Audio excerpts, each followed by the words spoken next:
முதல் மகா கும்பமேளா 144 ஆண்டுகளுக்கு ஒருமுறை நிகழும் அரிய நிகழ்வு. இன்று உத்தரப்பிரதேச மாநிலம் பிரயாக்ராஜில் மகா கும்பமேளா கோலாகலமாக துவங்குகிறது. வழக்கமாக கும்பமேளா என்பது 12 ஆண்டுகளுக்கு ஒருமுறை நடப்பது. ஆனால் இன்று ஜனவரி 13 நடக்க உள்ள கும்பமேளா 144 ஆண்டுகளுக்கு ஒருமுறை நடக்கும் அரிய நிகழ்வாக பார்க்கப்படுகிறது. இந்த மகா கும்பமேளா காலத்தில் 4 கிரகங்கள் ஒரே நேர்கோட்டில் வரும்.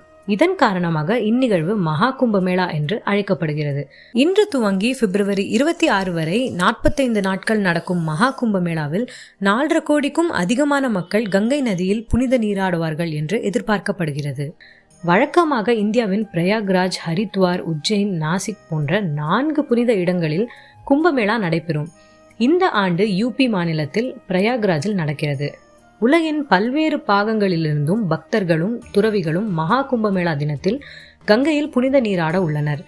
கங்கை, யமுனை, சரஸ்வதி என 3 நதிகளும் சங்கமிக்கும் பிரயாக்ராஜ் என அழைக்கப்படும் திரிவேணி சங்கமத்தில் நீராட உள்ளனர்.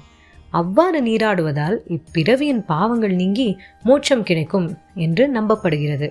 ஜனவரி 13 அன்று முதலாவதாக நடக்கும் ஸ்நானம் பௌச பூர்ணிமா ஸ்நானம். ஜனவரி 15 மகர சங்கராந்தி ஸ்நானம். ஜனவரி 29 மௌனி அமாவாசை ஸ்நானம். பிப்ரவரி 3 வசந்த பஞ்சமி ஸ்நானம். பிப்ரவரி 12 மாசி பூர்ணிமா ஸ்நானம் மற்றும் பிப்ரவரி 26 மகா சிவராத்திரி ஸ்நானம் என்றும் பக்தர்களாலும் துறவிகளாலும் கடைபிடிக்கப்படுகிறது. 8ஆம் நூற்றாண்டில் கும்பமேளாவை முறைப்படுத்தியவர் ஆதிசங்கரர். அவரின் செயல் இன்றைய கும்பமேளா என்பார்.